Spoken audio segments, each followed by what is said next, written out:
Mercredi 14 novembre, bonjour à toutes et à tous, bienvenue sur Grande Lille TV. Voici une nouvelle édition du journal préparé par l'ensemble de la rédaction. Voici d'abord, comme toujours, vos prévisions météo. Après les brumes et brouillards matinaux, les perturbations vont avoir un peu de mal à se dissiper, mais on aura quand même un peu de ciel bleu et quelques éclaircies en seconde partie de journée.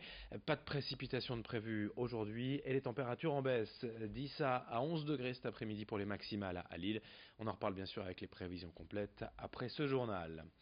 À la une, tout d'abord en images, tout juste 3 ans après les attentats du 13 novembre 2015 à Paris, des cérémonies d'hommage ont eu lieu partout en France, hier et dans la région aussi, notamment ici à Lille.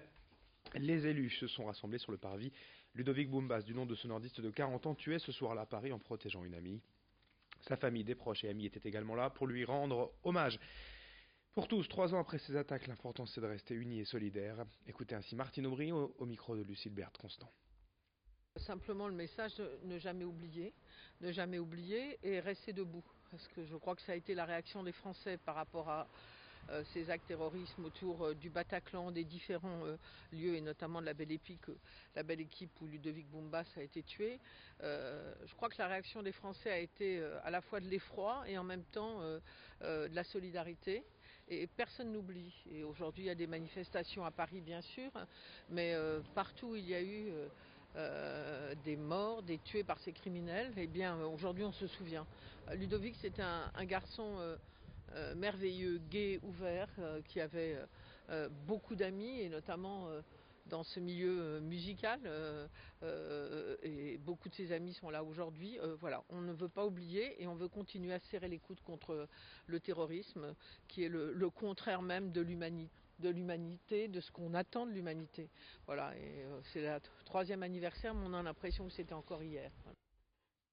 À autre actualité dans cette édition, la colère de plus en plus vive des syndicats contre la politique du gouvernement, en marge bien évidemment du rassemblement des fameux Gilets jaunes ce samedi. Et ce soir à Tourcoing, la CGT organise une réunion publique et invite les agents municipaux et hospitaliers, mais aussi les salariés du privé et les Tourquenois dans leur ensemble, car selon la CGT, la ville de Tourcoing est aujourd'hui considérée par Emmanuel Macron et par le ministre et ancien maire de Tourcoing Gérald Darmanin, je cite, comme un laboratoire de destruction sociale.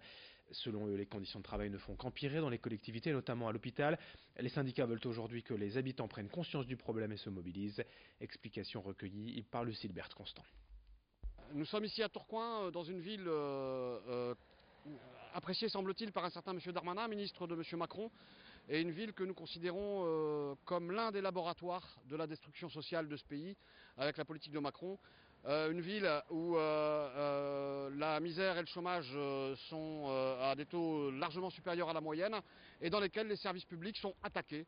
Et quand les services publics sont attaqués, ce sont les usagers, les Tourquenois, y compris et surtout les plus démunis, qui sont attaqués. Donc à cette occasion, nos syndicats CGT des agents municipaux et syndicats CGT de l'hôpital Dron se sont réunis ensemble pour organiser une réunion publique qui aura lieu donc mercredi 18h30 à la salle Georges Dalle à Tourcoing. Le département du Nord vient de lancer son programme de viabilité hivernale pour affronter les désagréments de l'hiver sur les routes et assurer la sécurité des automobilistes. Dans le Nord, on compte en effet près de 4400 km de route et jusqu'à fin mars, 250 agents vont être mobilisés 24 heures sur 24 pour assurer les opérations de salage et de déneigement. Pour cela, près de 5400 tonnes de sel ont été commandées. Cet hiver, le département va déployer de nouveaux moyens, de nouvelles stations météo, de nouveaux camions munis de géolocalisation et du matériel dernier cri pour permettre aux agents d'intervenir seuls au volant. Explication avec le témoignage d'un de ces agents au volant du camion, au micro d'Idil Gunaï. À la prise de poste, on fait notre mise en route parce que par ce petit boîtier là, tout ce qui est gyrophare et accessoires du camion, donc ça c'est un boîtier qui reste au camion. Et celui-ci, ce boîtier là, c'est notre boîtier qui gère toute la saleuse. On gère le grammage selon nos permanents, la quantité, le pourcentage de saumure à appliquer en voirie. Là devant moi, donc j'ai un autre boîtier qui lui est essentiellement que pour la lame avant, donc tout ce qui est essentiel pour le déneigement. Donc après bon, on a l'écran aussi de contrôle parce qu'on a un écran, une caméra sur l'arrière pour avoir un contrôle de l'épandage du sel. Même si la machine est équipée de contrôle automatique, le contrôle visuel reste le meilleur. On préfère voir vraiment ce qui se passe et être sûr d'effectuer un bon salage. Autre info en bref, liée au blocage prévu ce samedi 17 novembre, la Ligue des Hauts-de-France et les districts Flandre, Artois et Côte d'Opale reportent tous les matchs de football amateur prévus ce samedi de peur de possibles blocages. Seuls les matchs du 7e tour de la Coupe de France ont bien lieu. Notez aussi que le centre commercial Euralil organise aujourd'hui toute la journée un job dating géant avec 150 postes à pourvoir du vendeur au responsable de magasin, du CDD au CDI. C'est aujourd'hui jusqu'à 18h. À Euralil.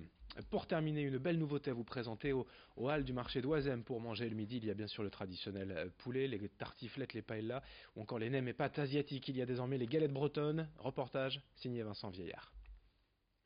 À Oisem, crêpes et galettes font aussi désormais partie du marché. Le galettoir a posé sa cuisine et ses biligues au cœur des halles. C'est ici que se font beaucoup de choses, c'est ici en fait que les cuisiniers font l'intégralité des préparations. Les recettes, on les choisit par rapport à des produits de saison, par rapport à des producteurs qui sont raisonnés, avec pas mal de qualité quand même. Et c'est surtout ça va être sur des coups de cœur. Et en fait, le fait d'être dans les halles de Oisem, ça va nous permettre de franchir tout simplement le passage qui nous sépare du maraîcher d'en face et d'aller pouvoir choisir nos fruits et légumes au niveau du maraîcher d'en face. En plus des recettes de galettes renouvelées chaque semaine, Adrien et son équipe proposent des samosas. Mais bien loin des triangles frits que tout le monde connaît, cela possède un contenu très élaboré avec des produits frais et de qualité. Les samosas en fait c'est quelque chose qu'on a développé, c'est une proposition qui était intéressante sur les marchés parce que ça permet de prendre quelque chose qui est un peu moins onéreux, qui permet de goûter à plein de petites choses et qui est hyper adapté donc du coup à manger sur le pouce dans un marché et qui permet aussi au consommateur en fait de l'embarquer chez lui pour le cuisiner chez lui plus tard. On prend ou son four ou une poêle, on met un peu de beurre, on attend un petit peu et ça y est, c'est parti. Et si vous préférez manger vos galettes de manière plus posée, le Galettoir c'est aussi un restaurant situé au 23 rue d'Isly. Et bientôt, une caravane viendra grossir le nombre de points de vente et sera présente sur les marchés de la place du Concert et de la place Vanhoenacker. Pourquoi autant de points de vente? Parce que je trouvais intéressant d'avoir un laboratoire qui soit bien équipé pour pouvoir faire que du maison et pour pouvoir du coup alimenter tous ces points de vente en produits maison et produits qu'on va travailler à la semaine et avec une régularité dans la carte en fait. Il ne vous reste plus qu'à venir à découvrir les recettes hebdomadaires du Galettoir avec une bière ou un cidre, difficile de choisir, même pour le patron. Plus cidre. Mais après la bière c'est quand même pas mal. Allez, fin de cette édition, merci de votre fidélité sur Grand Lille TV, l'info continue dans un instant. Très bonne journée à toutes et à tous en notre compagnie.